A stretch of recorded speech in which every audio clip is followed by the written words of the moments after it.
Welcome to the lecture series on high voltage engineering. अच्छा, हमने जो अपने प्रीवियस लेक्चर में डिस्कशन किया था इम्पल्स वोल्टेज के बारे में, और ये बात की थी कि इम्पल्स वोल्टेज क्या होता है, और ये भी डिस्कशन की थी कि impulse voltage is neither N AC nor a DC voltage. और इम्पल्स वोल्टेज टेस्टिंग की जाती है इंसुलेशन की। इम्पल्स वोल्टेज को आप जनरेट करते हो, इम्पल्स वोल्टेज को मेजर करते हो। तो ऑब्वियसली आपकी नॉलेज में ये होना चाहिए कि इम्पल्स वोल्टेज किस तरह का होता है, इसकी वेव शेप, इसकी स्टैंडर्ड वेव शेप क्या है। अच्छा, हम डिस्कस करते हैं, एक हम टेस्ट परफॉर्म करते हैं अपनी लैब में जिसे कहा जाता है impulse voltage test.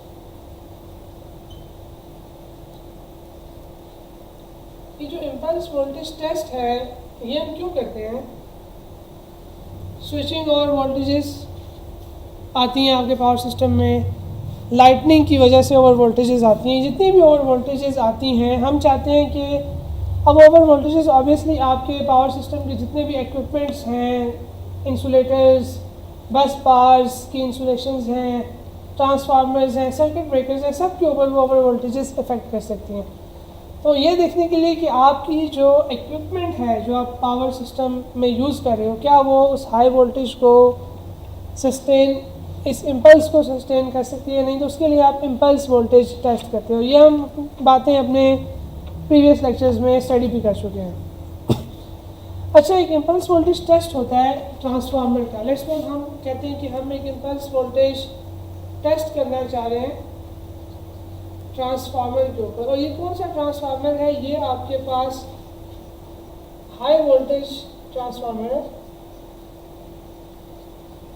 May be आपको लैब में ये टेस्ट परफॉर्म करके दिखाया जाए, या अगर हम लैब में ये ना परफॉर्म करवा पाए तो आप इसे फील्ड में या यूट्यूब पे भी एक्सप्लोर कर सकते हैं। एक ट्रांसफार्मर जो कि 132 को 500 kV में कन्वर्ट कर रहा है, ये एक स्टेप अप ट्रांसफार्मर है।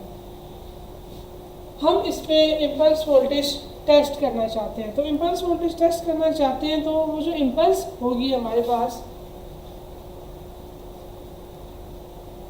एक तो उसका मैग्नीट्यूड, उसकी पीक कितनी होगी, ठीक है। अब ये 500 kV तक का ट्रांसफार्मर है, इसमें हम डबल पीक अप्लाई करेंगे। 1 megavolt will be the peak of that impulse voltage. और दूसरी बात, ये जो इम्पल्स वोल्टेज है वो उसको हम अप्लाई क्या करेंगे? We will apply impulse over, हम इस इम्पल्स को अप्लाई करेंगे उसकी अक्रॉस द वाइंडिंग, उस ट्रांसफार्मर की जो वाइंडिंग है वन बाय वन। पहले हम उसकी प्राइमरी वाइंडिंग लेंगे, प्राइमरी वाइंडिंग के ऊपर हम यहाँ पे हाई वोल्टेज इम्पल्स अप्लाई करेंगे। हाई वोल्टेज इम्पल्स 1 मेगावोल्ट उसकी पीक है, ठीक है। ये इम्पल्स आप यहाँ पे चलिए, ये एसी नहीं है असल में साहब, ये इम्पल्स जनरेटर है आपके पास, यहाँ पे आपने की। फिर हम इसकी सेकेंडरी वाइंडिंग के ऊपर भी 500 kV, सॉरी 1 मेगावाट की, 1 मेगावोल्ट की इम्पल्स अप्लाई करेंगे। इसके अलावा हम इम्पल्स वोल्टेज अप्लाई करेंगे अक्रॉस द मेन टैंक। अब ट्रांसफार्मर का मेन टैंक होता है जिसके अंदर ऑयल फिल हुआ होता है, तो across the main tank filled with oil, ठीक है जी। मेन टैंक है ऑयल के साथ फिल हुआ हुआ है, उसके ऊपर हम ये अप्लाई करेंगे। और अगर ये ट्रांसफार्मर ये टेस्ट सस्टेन कर जाए इस इम्पल्स को, तो हम कहेंगे this transformer is okay, it has pass the impulse voltage test. अच्छा, ये तो था ट्रांसफार्मर का इम्पल्स वोल्टेज टेस्ट, जिसमें हम इम्पल्स अप्लाई करने जा रहे हैं ट्रांसफार्मर की वाइंडिंग के अक्रॉस और ट्रांसफार्मर के मेन टैंक के अक्रॉस। तो अगली बात हम स्टडी कर लेते हैं कि जो इम्पल्स है आपके पास, इम्पल्स का स्टैंडर्ड कैरेक्टरिस्टिक्स क्या होते हैं, ठीक है जी। वो हम कुछ डिस्कस कर लेते हैं, उसके बाद हम आगे प्रोसीड हम करेंगे।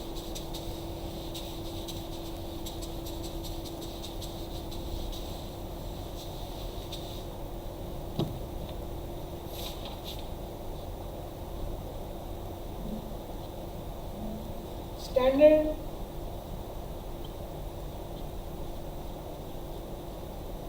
characteristic of impulse voltage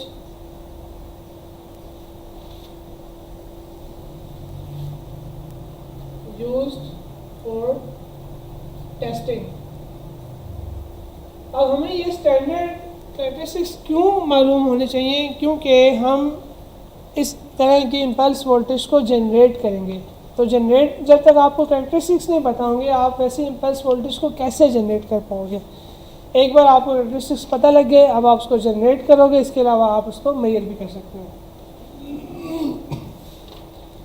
standard उसमें ये है कि आपकी इम्पल्स वोल्टेज का जो राइज टाइम है, it should be in between 0 to 10 microseconds. ये इंटरनेशनल स्टैंडर्ड्स हैं जो कि डिफाइंड है। इसके अलावा जो इस इम्पल्स वोल्टेज का डिके टाइम है, it should be in between 10 to 50 microseconds. अब राइज टाइम के बारे में आपको इन्फॉर्मेशन है। राइज टाइम क्या होता है? The time during which your voltage reaches 90% of its peak value. ठीक है, पीक वैल्यू अगर 1 मेगा वोल्ट है तो 0.9 मेगा वोल्ट तक पहुंचने में जितना टाइम लग रहा है, मतलब 90% ऑफ द पीक वैल्यू तक पहुंचने में जितना टाइम लग रहा है, that will be known as the, it is known as rise time. And decay time किसे कहते हैं? You will be familiar with that, के दोनों से फेमिलियर होंगे। द वैल्यू डिक्रीजेस और reduces to half of its peak, तो इसे आप कहते हैं डिके टाइम। तो एक स्टैंडर्ड डिफाइन है इसका। एक और जो स्टैंडर्ड हम अपनी लैब्स में यूज़ करते हैं, जो मोस्ट कॉमन स्टैंडर्ड हमारे पास है, वो यूज़ होता है आपके पास 1.2/50 माइक्रोसेकंड्स का। ये एक स्टैंडर्ड है जो कि इम्पल्स वोल्टेज टेस्ट की वेव शेप का डिफाइन किया गया रिसर्च ने डिफरेंट एक्सपेरिमेंट से। 1.2 microsecond is the rise time and 50 microsecond is a decay time. अगर आप इम्पल्स वोल्टेज, कोई भी इम्पल्स वोल्टेज इस टाइमिंग की अप्लाई करोगे ना, तो ये क्यों है? Because this is the safe value. ये सेफ वैल्यूज़ है without damaging equipment under test. जो भी आपकी इक्विपमेंट है जो अंडर टेस्ट है, आप उस पर इम्पल्स वोल्टेज अप्लाई कर रहे हो, तो उस इम्पल्स वोल्टेज का राइज टाइम 1.2 माइक्रोसेकंड होना चाहिए और डिके टाइम 50 माइक्रोसेकंड होना चाहिए। अगर ये हुआ तो आपकी जो इंसुलेशन है उस पर आप इम्पल्स वोल्टेज टेस्ट परफॉर्म कर लोगे और वो डैमेज भी नहीं होगी। ना सिर्फ इंसुलेशन बल्कि वाइंडिंग भी। ऑब्वियसली वाइंडिंग को भी मैंने कहा ना, इम्पल्स वोल्टेज ट्रांसफार्मर की वाइंडिंग के अक्रॉस भी अप्लाई कर रहे हो, क्योंकि हमें पता होना चाहिए कि अगर वाइंडिंग के अक्रॉस भी ओवर वोल्टेज आया है तो how it will handle.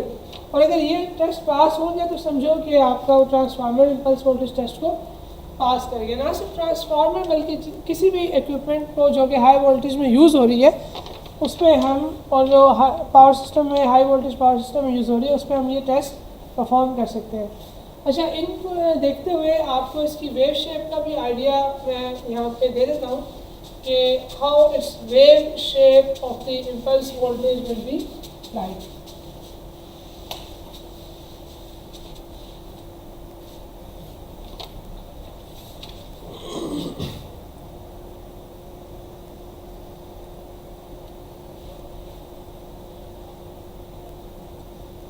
So here we have the time axis and it is in microseconds, and here we have megavolts।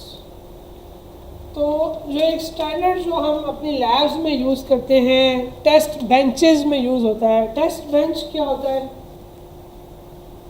Test bench एक ऐसी जगह होती है जहाँ पे आप इक्विपमेंट को टेस्ट करते हो, उसको अपने फुल कैरेक्टरिस्टिक्स पे चला के, लाइक अगर इंसुलेशन है तो उसको टेस्ट बेंच में हाई वोल्टेज सोर्स होगी, हाई वोल्टेज को मेजर करने के इक्विपमेंट्स होंगे, ऑसिलोस्कोप होगा जहाँ पे आप इन वोल्टेजेस को देख रहे होंगे। अच्छा, standard impulse voltage, let's suppose ये पीक है हमारे पास 10 मेगावोल्ट की, तो this peak must be reaching इन, इसका जो 90% है 0.9 मेगावोल्ट, तो it must reach in 1.2 microsecond, और ये है क्या, this is your standard rise time, और ये पीक आ गई इसकी, और पीक से हाफ वैल्यू पे जब जाएगा तो वो जाना चाहिए 50 माइक्रोसेकेंड्स में, तो ये पीक से अपनी हाफ वैल्यू पे जा रहा है। तो पीक से हाफ वैल्यू पे जाने के लिए जो टाइम लगा, this is 0.5 megavolt, this is known as decay time, और जो स्टैंडर्ड डिके टाइम है वो 10 to 15 माइक्रोसेकेंड्स के बीच हो सकता है, लेकिन जो हम लैब्स में यूज़ करते हैं डिके टाइम वो हम नॉर्मली 50 सेकेंड्स का रखते हैं, और उसके बाद ये डिके आ रहा है। अच्छा, ये जो डिके है this is actually exponential decay. तो इस तरह का इम्पल्स वोल्टेज आप अप्लाई करोगे अपने ट्रांसफार्मर में। अब आप ये देखो, ये जो टाइम है ये टोटल, ये फिर भी माइक्रो सेकेंड्स में है ना, मैंने तो जूम इन करके आपको ये वोल्टेज की वेव फॉर्म दिखाई है। अगर वैसे आपको जब टाइम आपका होता है सेकंड्स में, जब आपका स्केल सेकंड्स में होता है तो impulse voltage is just like this. आप कहते हो इसका एरिया मिनिमम है और इसकी लेंथ आप देखते हो, टाइम इसका आप कहते हो 0 है और एरिया इनफाइनाइट कर देते हो। इनफाइनाइट मतलब वेरी लार्ज, ठीक है। तो नॉर्मली ये असल में इसका जूम इन वर्जन है, इसको जूम करके देखोगे तो ये नजर आएगा, ये माइक्रो सेकेंड में टाइम और ये सेकंड्स में, ना कि मिली सेकेंड में मिलेगी, इसीलिए आप इम्पल्स वोल्टेज को ऐसे भी शो कर देते हो। So this is the standard impulse voltage जो हम अपनी लैब्स में भी यूज़ करते हैं डिफरेंट इक्विपमेंट्स को टेस्ट करने के लिए। आई थिंक यहाँ तक तो आपका ये सब क्लियर हो गया। अब हम अपने जस्ट साथ ही पार्ट 2 लेक्चर में हम स्टडी करने जा रहे हैं what are the equipments we have for the measurement of high voltage. तो वो आप देखिए। Thank you.